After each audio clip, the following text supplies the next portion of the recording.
Hi friends, మా హన్వేష్ already ఇంతకు ముందు వీడియోలో చెప్పాడు కదా భోగిపళ్ళు పోయించుకోవడానికి ఏమేమి కావాలని చెప్పి. ప్రతి సంవత్సరం మా హన్వేష్కి భోగిపళ్ళు వేస్తున్నాం కదా, ఈసారి కూడా పోద్దామని చెప్పి అనుకున్నాం. ఇంకా మా చిన్నోడు కూడా యాడ్ అయ్యాడు కదా, వీళ్ళిద్దరికి కలిపి భోగిపళ్ళు వేద్దామని చెప్పి అయితే మేము వీళ్ళిద్దరిని కలిపి కూర్చోబెట్టాం. ఫస్ట్ వీళ్ళిద్దరికి బొట్టు పెట్టేసి తర్వాత భోగిపళ్ళు ఉన్నాయి కదా, అవి 3 టైమ్స్ ఎడమ వైపుకి 3 టైమ్స్ కుడి వైపుకి తిప్పి తల మీద నుంచి అయితే వేయాలి భోగిపళ్ళు.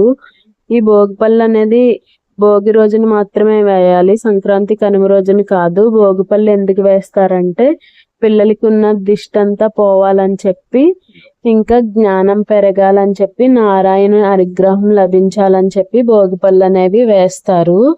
ఇవి 5 సంవత్సరాలు వేయొచ్చు, 11 సంవత్సరాలు వేయొచ్చు అనమాట. మా పిల్లలిద్దరికి భోగిపళ్ళు అయితే ఇలా వేసాము. ఓకే ఫ్రెండ్స్, ఈ వీడియో నచ్చితే లైక్